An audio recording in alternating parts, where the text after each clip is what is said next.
Okay, I had a request for the super stacked over the top boutique bow, and really the only difference in mine is I like to add a feather boa on top, and I might do like a little bit flashier of ribbon. Um, the best thing for those kinds of bows are to use different textures and different patterns, like instead of just basic grosgrain ribbon, I'll use like trim.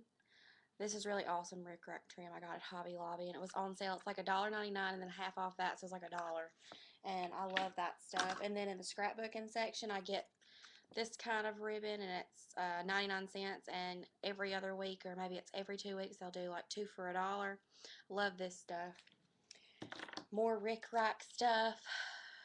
But anyway, what you're going to do is you're going to pretty much decide your color scheme. You want it to be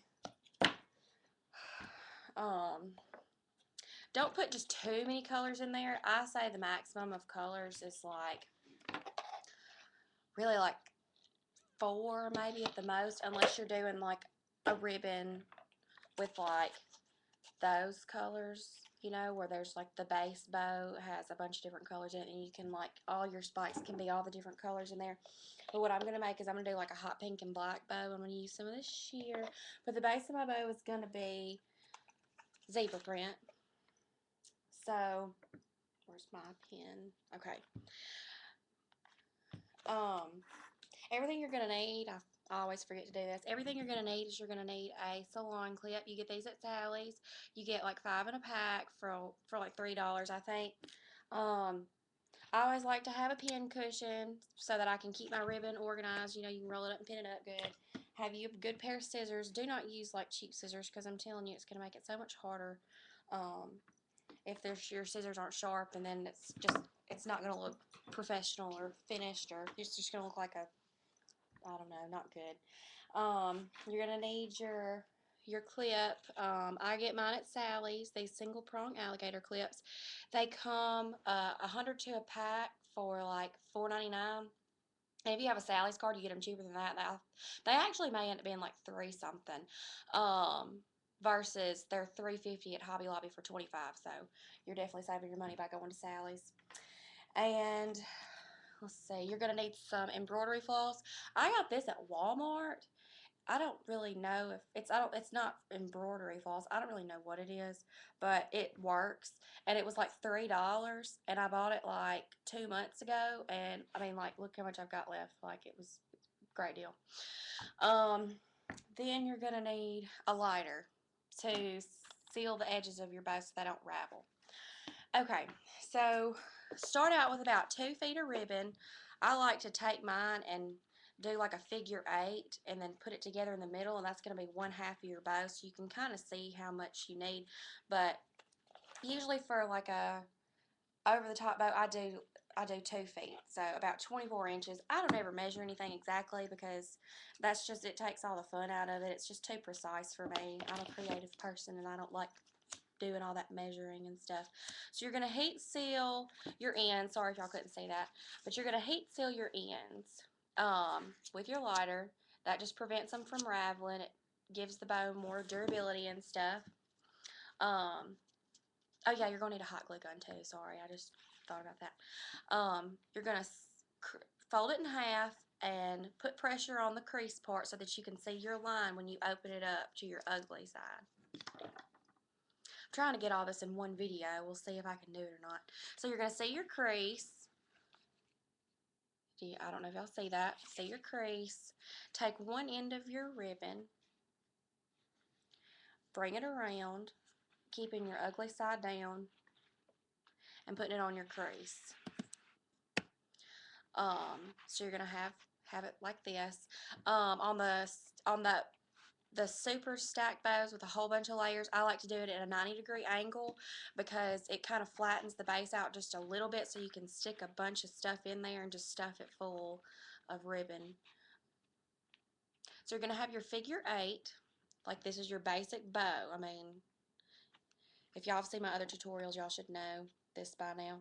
You're going to pull this tight, put it down in the middle, pull the other side tight, put it down in the middle. and then you're going to clip it. Flip it over and look at it. Make sure it looks even. That looks pretty even, maybe just a little bit of adjusting there. Look at the back and make sure that it's even and see where it's not over here. So you're going to even that out. You want it exactly parallel. Okay, so you'll have that. So you'll take some of your string. Don't use thread unless it's like really thick quilting thread because it will break. This stuff right here, I bought it. Every now and then it'll break, but I haven't had many problems with it. So you're going to thread it through your salon clip the first time. Don't pull it tight. Then flip it over or re-thread it.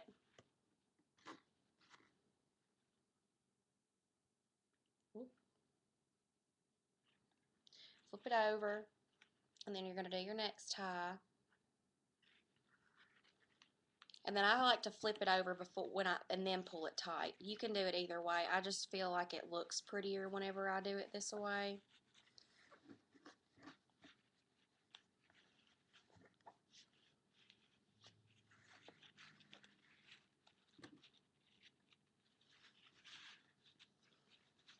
Okay. And then make your knot on the back. Sometimes I tie it twice, it just depends. Okay, so since this is the base of your bow, you're not going to want to cut this string because you're going to use it in the end to tie all your different layers together. You're going to put a dab of hot glue on there too. I just do this to make them sturdier. So, some of y'all might have had bows where the centers have come out. I know I have before I started making bows, and learned that it's better to secure it the first time than lose the middle and be mad. Okay, so, and if you're gonna, if you want to sell bows, you don't want them coming apart. Because that's just gonna mess you up. Okay, so you have your base of your bow. Let me see my time on here.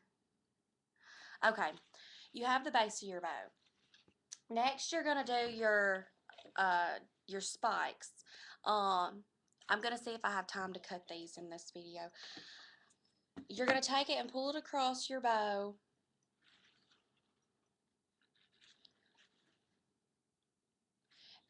And usually leave like a half of an inch on each side, so it ends up being about 1.5 times the length of your actual bow. So you're going to cut a spike. There's one spike. We're just going to cut them all. Get creative with it. Use different textures. Like I'm going to use some of this. I love this stuff. It's so cute and it's fun and it's sparkly. I'll cut like 2 of these. The more, the better.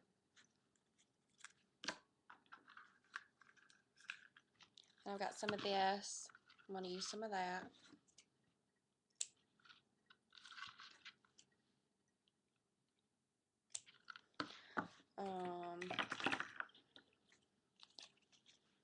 Use some of this. This is cute.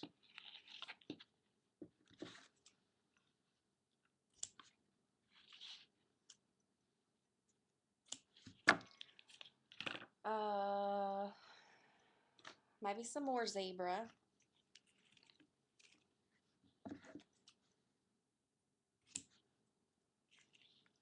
If you're doing an over-the-top bow, you're going to want a bunch of spikes. Let me stress that because it's not going to look if you don't do that, it's going to look the same as just kind of like your over-the-top stacked bow. Because I had to go up to the super over-the-top stacked bows because I had my stacked bows and then I developed the over-the-top bows, and then they got even bigger to the super over-the-top bows. So this is the super over-the-top. So, and you want it to be different. So I want some sparkly in there. I'm gonna use some of this. I love this. This is so cute. And then if you get these different textures going on, that's less stuff you have to heat seal on the ends.